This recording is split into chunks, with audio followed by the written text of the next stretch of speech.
Muito bom dia, muito boa tarde, ou muito boa noite, né? Não sei em qual horário você vai estar escutando ou assistindo, né, esse podcast. E seja muito bem-vindo ao Publicast, o podcast onde a gente fala sobre publicidade, marketing, comunicação e tudo que está englobado, né, no mundo da comunicação. E hoje, eu tenho aqui comigo nosso queridíssimo convidado, Bruno Pavão. Bruno, muito prazer. Antes, deixa eu só apresentar, porque a gente hoje está muito bem acompanhado com uma estudante do primeiro período. Uma coisa bem inédita, tá? Não é o tipo de coisa que acontece habitualmente. E para a gente poder começar as apresentações, vamos começar pelo Bruno. E antes de você fazer a sua pergunta, você se apresenta e depois você faz a sua pergunta pro Brunão. Fechou? Com certeza. Brunão, se apresenta aí, coloca teu currículo na mesa, fala quem você é e aquilo que vem do seu coração. Fala aí pro nosso pessoal. Bom, meu nome é Bruno Pavão, eu sou petropolitano, nascido e criado aqui. Quando foi em 2011, eu entrei no curso técnico de áudio e vídeo do CENIP, do Colégio Estadual Dom Pedro II, e eu me formei lá em 2013, e quando eu fui chegando assim mais perto do final do curso, eu percebi que eu queria seguir carreira no audiovisual, seja no cinema, seja, enfim, no audiovisual como um todo. E eu vi que naquela época não existia muito mercado aqui na cidade de Petrópolis. Então eu fui pro Rio, despenquei pro Rio, fiz faculdade de cinema, eu me formei em 2019 e desde então, desde que eu cheguei, pisei no Rio, eu falei, tá, e agora? O que eu faço aqui? Eu fiquei pipocando de bairro em bairro, morando em quarto alugado, trabalhando em literalmente qualquer coisa que eu pudesse botar a mão. Eu fui estagiário do projeto Comunicar na faculdade, que eu era fotógrafo do jornal. Eu ajudava os professores de fotojornalismo a carregar câmera para os alunos. Eu passei 6 meses da minha vida carregando câmera e botando bateria e cartão de memória dentro de 45 Nikon D90. Caraca. Eram 45 câmeras que eu tinha que gerenciar e entregar para cada um dos alunos. Eu cheguei até a levar lá para casa uma vez. Mas muita coisa, muita experiênciazinha que foi amontoando, né? Para o que eu chamo da profissão do videomaker, que é o cara que faz tudo dentro do audiovisual, desde a pré-produção até a geração, a gravação do conteúdo e a finalização e a entrega. Eu acabo trabalhando com tudo, que é o que eu estou fazendo aqui nesse exato momento no Estúdio Petrópolis. Hoje vai ser a inauguração, agora vocês estão fazendo parte do evento presencial, e mais tarde vai ter o evento ao vivo. Eu planejei o evento ao vivo, eu vou apresentar o evento ao vivo e eu vou gerenciar o evento ao vivo simultaneamente. É o tipo de coisa que você assume a responsabilidade trabalhando como videomaker. E aí, depois de 10 anos lá no Rio, a pulguinha atrás da orelha me puxando de volta para Petrópolis estava sempre lá. E ela foi se tornando cada vez mais evidente. E aí, o que eu fiz? Eu entrei em contato com meu pai para a gente fazer um estúdio dentro da casa dele. Que legal. E aí ele topou, tudo bem, quase que entramos numa sociedade com um amigo meu, só que ele morava muito longe, não conseguiu participar, e aí a gente decidiu seguir só eu e meu pai mesmo. E por que a gente fez o estúdio aqui? A gente encontrou a possibilidade de fazer um investimento que não seria possível na casa dele, fizemos investimento, alugamos a sala, montamos estrutura e tal. E por que em Petrópolis? Né? Eu imagino que você fosse perguntar isso nossa já, pergunta principal. Porque eu moro no Rio. Sim. Eu tenho contatos no Rio. Por que eu vim pra cá? Tem 2 grandes motivos. O principal motivo é mercadológico, né? Concorrência, porque no Rio você tá caminhando, você tropeça, você cai de cara em 10 estúdios de podcast. Em qualquer esquina. Tem mais estúdio de podcast no Rio do que bar em Vila Isabel e sapataria na avenida. Então, assim, entrar e concorrer com essa galera ia ser muito difícil. Eu ia conseguir, eu ia ter uns contatos, eu ia conseguir falar com as pessoas lá, só que em Petrópolis eu tinha menos. Mas o principal fator para mim é um exemplo até que eu tô aqui tô acompanhado de 2 alunos do próprio colégio que eu me formei no ensino médio, que é trazer para a galera de Petrópolis a oportunidade que eu não tive quando eu saí daqui. Pô, maneiro. Isso é muito legal. bom.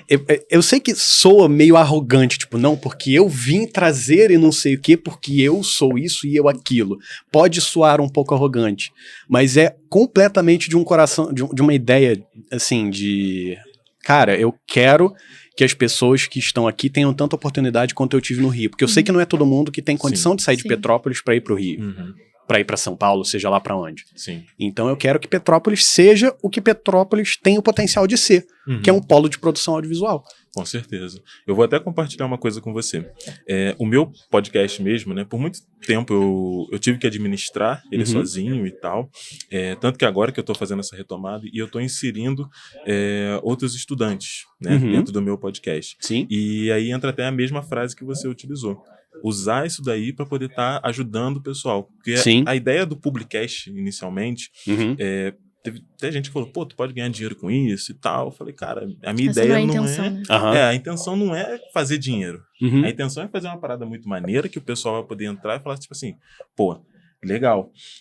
Agora eu sei que eu preciso de um microfone tal, preciso de um fone de ouvido tal, preciso de uma câmera tal. Agora eu preciso fazer um curso de audiovisual para poder me especializar melhor nessa área e tudo mais.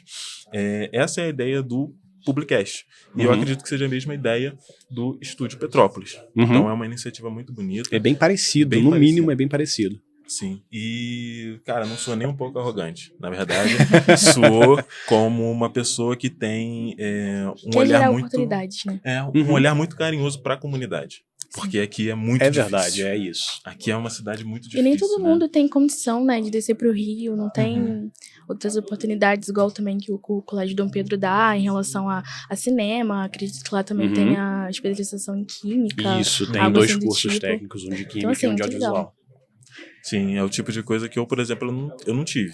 Eu não tive esse tipo de... Eu tive muito apoio quando eu cheguei na universidade, já caminhando mais pro meio, né? Porque é onde a gente define se a gente realmente vai continuar ou se a gente vai meter o pé. Sim. E aí, foi aí que eu conheci, que aí teve o grande boom, né? Da pandemia e tal. E aí eu conheci o podcast e falei, cara... Conteúdo online, transmissão ao vivo, sim. E aí, só que eu curti muito a parte do podcast. Só do áudio. Mesmo não sendo especialista no áudio. Curto mais a parte do vídeo. Sim. E... Cara, isso é muito, muito, muito, muito legal. Sendo muito honesto com você. Você quer perguntar alguma coisa? Antes de você perguntar, você apresenta pro pessoal e aí você pergunta. Oi, pessoal, tudo bem? Eu sou Jamile, tô no primeiro período agora de Publicidade e Propaganda e eu queria fazer uma perguntinha. Por favor. Essa daqui do YouTube. Por que do YouTube? Explica um pouquinho pra gente qual a sua principal motivação em ter criado o YouTube. E a série também, Estúdio Zero, a gente quer saber mais um pouquinho. Entendi. O meu canal do YouTube foi um projeto completamente pessoal. Eu tenho a facilidade eu aprendi inglês muito cedo, então grande parte das coisas que eu não aprendia na faculdade, porque assim, a PUC, onde eu estudei na PUC, que é uma universidade muito boa também. Exatamente, é uma universidade muito boa, mas na época que eu estava lá no curso, estava desatualizado em algumas questões, principalmente nisso que eu falei na profissão do videomaker. Era uma faculdade muito voltada para o cinema, o que é perfeitamente válido, muitas pessoas estavam perfeitamente contentes com a forma que o curso funcionava, mas não era isso que eu queria uma coisa um pouco mais técnica. E aí, como a faculdade não me oferecia essa técnica, eu fui buscar em outro lugar, onde é que eu encontrei no YouTube. E aí eu percebi a falta de conteúdo em português. Sim, tem bastante. Então veio do mesmo sentimento que eu tô trazendo o estúdio aqui. Trazer pro Brasil o que estava lá fora. Obviamente, eu não tive a experiência de ir lá pra fora, mas eu estava em contato, eu assistia as coisas. E eu falei, pô, cara, eu entendo de audiovisual e tem muita gente querendo entender. Vamos começar a discutir, vamos começar a explicar. Então eu peguei uma câmera, botei na frente do meu computador e falei, e aí, o que eu vou falar? Sempre que eu vou falar? E começou por aí e foi descarrilhando. Isso foi em 2016 que eu criei o canal. Em 2021, depois de 5 anos, eu bati a marca de 1.000 inscritos. Legal. E 1 ano, assim, demorou 5 anos para eu bater 1.000. 1 ano depois, na verdade 10 meses depois, eu bati 2.000, então a curva tá subindo. Recentemente eu consegui monetizar meu canal, então tem toda uma perspectiva bacana de futuro aí pra frente. Sim. Mas por que eu criei a série Estúdio do Zero? Basicamente, 2 motivos também. Um exercício de produção de conteúdo e publicidade, marketing de guerrilha. Legal. Era a ideia de ter alguma coisa para mostrar, de converger o meu canal pro estúdio Então, assim, eu reconheço que a minha audiência não é a maior audiência do mundo, são hoje 2.000 e poucas pessoas, mas já é um ponto de partida melhor do que 0. Sim. Com certeza. Então, mostrar para 2.000 pessoas já é um bom ponto de partida. Comecei a fazer essa série e toda vez que alguém falava, e aí, como é que tá indo o estúdio? Eu mandava o último episódio. Como é que tá indo o estúdio? Olha aí. Tá sim. Tá sim. Pra eu ter alguma coisa pra postar no meu Instagram, eu recortava pedaços do YouTube pra jogar no meu Instagram, no Instagram do estúdio, aí eu começava a cross-postar um e o outro. Sim. Toda essa motivação. Sim, isso é muito legal. Eu digo isso porque eu também sou produtor de conteúdo, né? Há pouco tempo eu casei, né? Pra ser bem honesto. Parabéns. Obrigado. Estou na perspectiva de coisa, ano que vem, provavelmente. No mesmo final caminho. Do ano que vem. Aí eu cheguei pra minha noiva, a gente não tinha literalmente nada pra fazer. Nada.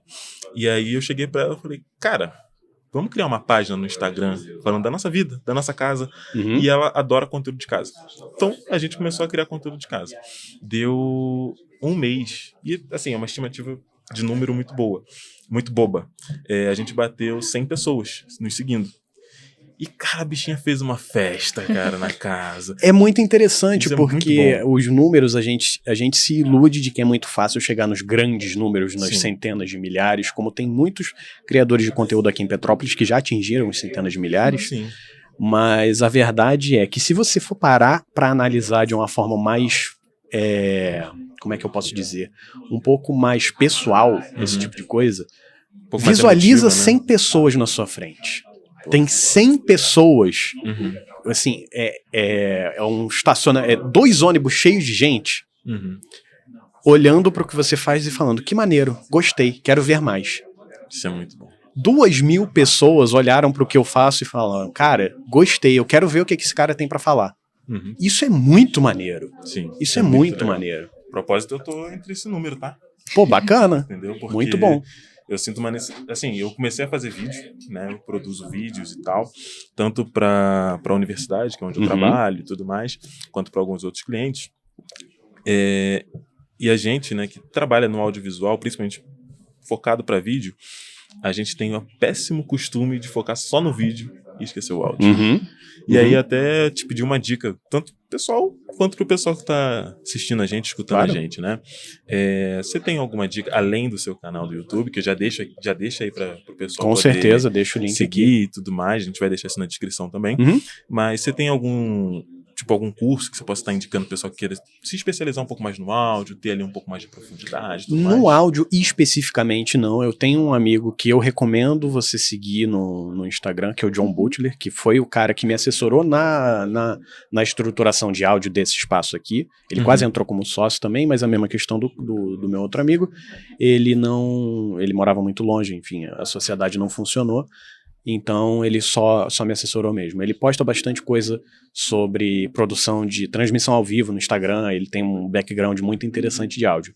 Mas eu tenho o meu curso de videomaker, onde eu passo por questões de áudio, muito, muito brevemente, que não é a minha especialidade, mas é o que eu aprendi ao longo da minha atuação como videomaker.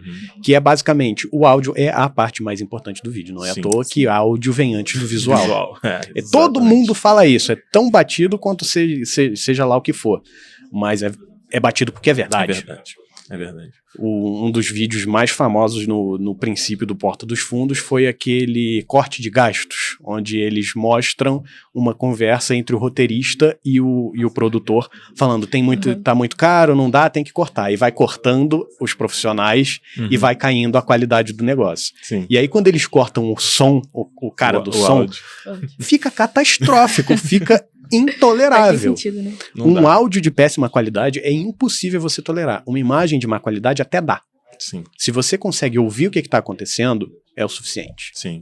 Tem o professor Leandro, né, mais uma vez falando dele aqui, que ele até fala, cara, se o vídeo está muito estourado, beleza, a gente coloca um filtro, escurece um pouco, dá para recuperar. Se o vídeo está muito escuro, beleza, a gente taca a luz naquilo dali e bola para frente, o importante é o conteúdo. Se você não dá para ouvir, irmão, desliga, faz tudo de Tem novo. duas coisas que você não pode errar e elas são o áudio e o foco. Eu perdi uma câmera inteira em um conteúdo que eu gravei recentemente porque o operador trocou do foco automático para manual e esqueceu de fazer o foco. Esqueceu de fazer o foco. Isso é... Nossa... Se eu te mostro ali como é que ficou, eu tô sentado, isso foi uma coisa que eu gravei pra mim. Eu estou sentado aqui, tem 3 fileiras de cadeira atrás de mim. A cadeira lá de trás tá em foco. E eu não. Eu perdi, eu tive que dar zoom na câmera central, foi um caos. Meu Deus do céu. Assim, quando isso acontece comigo, eu prefiro pegar e fazer tudo de novo. Não, eu pensei nisso, mas isso vai ser exibido hoje e não dava tempo de regravar. Então não dá. Foi o que deu pra fazer, não teve jeito. Não, eu imagino. Isso é muito complicado, cara. Trabalhar nessa área tanto de criação de conteúdo quanto de audiovisual é muito complexo, Sim, né? Cara? Demais, E aí, demais. Queria até te perguntar de novo, né? Essa experiência tua. Foi uma experiência muito legal, Uhum. mas conta pra gente os perrengues. Ih, rapaz. Muitos. Eu tenho que ir embora daqui Vontade. hoje. Não dá. Cara, um dos maiores perrengues que eu passei foi um contratante. Isso foi recente, isso foi no final do ano passado. Um contratante me chamou pra fazer um evento que teoricamente começaria às 9 e terminaria às 5.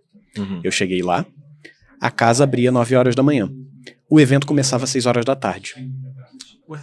E eles me mandaram pra ir lá de 9 às 5. O que acontece? Esse evento aconteceu num teatro municipal no Rio. Não é exatamente um teatro, é uma casa cultural que funciona como teatro também.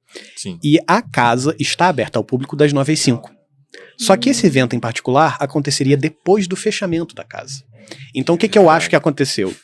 Eu acho que eles viram no Google o teatro, está aberto das 9 às 5, então manda ele lá de 9 às 5. Não pararam para pensar, e enfim, beleza. Já passei por coisa pior do que isso, tá? Nossa. O que aconteceu? Quando foi meio-dia, eu já estava lá desde 9 horas da manhã, manda mensagem para lá, espera não sei o que, vou falar com o diretor, não sei o que, lá, vai. Meio-dia. Bruno, vai para casa e volta mais tarde. Tá bom. Beleza. Não, minto, né? Vai pra casa. Não vai ter mais nada pra você fazer, não. Falei, tá bom. E como você não ficou o dia inteiro, a gente só vai te pagar metade do valor. Eu falei, oi? Como assim? Não é assim que a banda toca, não. O cliente é muito... Não, aí olha só, piora. Ela falou, não, vamos fazer assim, porque vai ter uma gravação muito importante amanhã e aí a gente fecha essa parceria. Eu falei... E aí eu usei uma dica que meu pai me deu. A frase que ele me passou, que eu acho que foi genial. Eu virei e falei, cara, olha só, com todo respeito. Eu usei com todo respeito, porque eu estava tremendo que nem um chihuahua de ódio na hora que eu mandei esse áudio. Mandei esse áudio, chegando em casa, minha noiva falou, cara, você tá bem? Você tá passando mal? Aí eu mandei um áudio, falei, olha só, com todo respeito, parceria só funciona quando é bom pros dois e pra mim não tá bom. Não é assim. Não é assim que funciona. Vocês reservaram o meu horário, eu estou disposto pra vocês, se vocês quiserem que eu fique até 6 horas da tarde coçando o saco lá, eu disponibilizei esse horário pra vocês. Eu deixei de fazer um outro trabalho pra estar lá esse horário. Eu dispensei um outro trabalho pra fazer o trabalho de vocês. Vocês contrataram o meu horário. Sim. Não é culpa minha que vocês não se organizaram bem o suficiente. Aí falaram, não sei o que lá. Eu já entrei em contato com o meu advogado. A gente não é bobo nem nada. Aí ele falou, você tem comprovante, tem contrato? Eu falei, não, mas eu tenho texto no WhatsApp. Ele falou, beleza, funciona. Aí no final do dia ela me virou e falou, não, emite a nota de 1.000 mesmo, vamos seguir assim. Aí na hora que eu mandei esse print pro meu advogado, a resposta dele foi bom pra ela. Ia ser bem pior, né? Não, no final das contas foi um perrengue que deu certo. Sim. Mas, cara, eu fiquei com ódio. Eles ainda demoraram quase 3 meses mais do que o combinado pra me pagar. Caralho. Eles me deveram R$6.000 antes de me pagar. Meu Deus. Cliente... Pois é. Cliente é um bichinho meio complexo, cara, isso daí. Pois é. É porque ela também já trabalha na área, mais ou menos. Mas, principalmente sendo freela, né, cara? Sendo freela, então é pior ainda. Mas aí, deixa eu te perguntar uma última coisa pra gente poder já caminhar aqui pro fim, né? Eu vou até deixar um pouco mais aberto, se você quiser ser um pouco mais filosófico, tudo mais. Que é o porquê que você faz o que você faz. Porque eu gosto. Só isso. É uma resposta muito simples. É muito simples. Eu tava conversando com a minha noiva ontem. Ela falou, cara, eu não conseguiria viver fazendo o que você faz. Eu preciso de uma rotina, eu preciso de saber que horas que eu vou acordar, saber que horas que eu vou sair de casa, que horas que eu vou chegar em casa no final do dia. E eu falei, cara, eu não consigo me imaginar fazendo isso. Eu preciso Para viver completo, para viver feliz, eu preciso saber que daqui a 2 semanas pode aparecer um trabalho que eu vou parar, sei lá, no deserto do Atacama, que nem já aconteceu com um amigo meu. Ele foi chamado para trabalhar no deserto do Atacama com 2 dias de antecedência. Caraca. Óbvio que nunca aconteceu um negócio tão louco assim comigo, mas eu já fui parar em São Paulo com 1 dia de antecedência, muitas coisas assim. Sim. E são coisas que enriquecem a minha vida. São coisas que eu não tô falando que só fico feliz quando eu estou trabalhando, viajando. Não, mas são experiências, não é né? Exatamente, são as experiências que o trabalho me proporciona. Sim. E eu trabalho fazendo uma coisa que eu gosto. Eu acho maneiro isso. Eu acho maneiro ter câmera, ter computador. E eu passei 3 horas ontem fazendo um script de Lua Macros para fazer um tecladinho de macro funcionar como controlador de VMix. E eu fiquei amarradão. Eu acho maneiro. Eu fico, nossa, não tá funcionando. Aí quando funciona, cacete. Era isso. Era É isso, isso. que maneiro. Cara, o pessoal que trabalha, né? Os creators e tudo mais, né? A gente que trampa nessa área, a gente é um pessoal muito esquisito, né? É demais, cara. Ninguém bate bem da tem cabeça. uma peculiaridade ali. Cara, porque assim, agora, eu amo meu trampo. Né? Uhum. Eu trampo, atualmente o meu principal trampo é design, né? Eu sou diretor Sim. de arte. E eu gosto muito de design. Mas a minha parada é vídeo. Uhum. É vídeo, é guerrilha.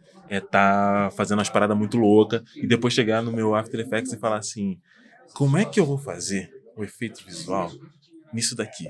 Uhum. E depois vou passar isso pro Premiere.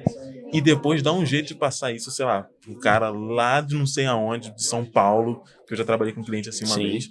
E eu fiquei tipo, isso eu era iniciante ainda. Uhum. E eu fiquei tipo, cara, eu tô fazendo uma parada que eu nunca achei que ia conseguir fazer.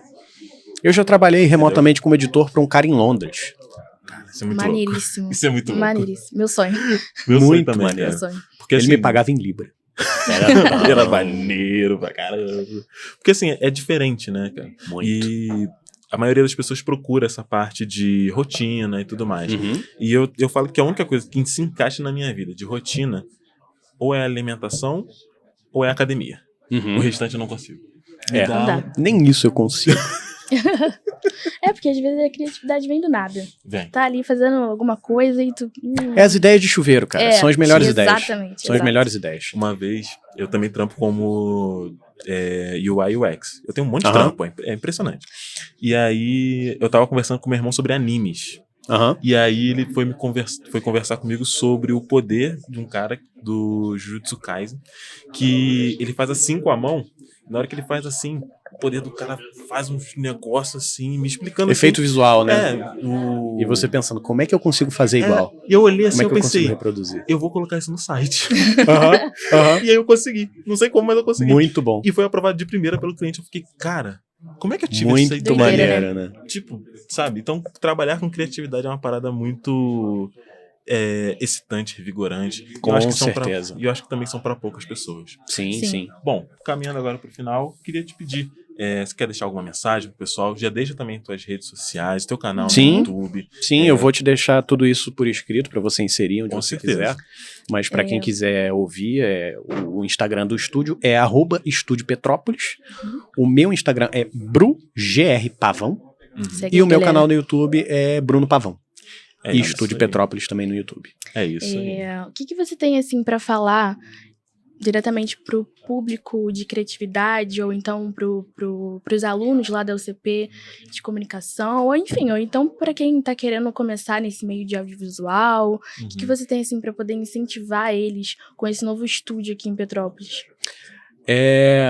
Mais especificamente, um pouquinho fora da questão do estúdio em si, a área de trabalho como um todo, né?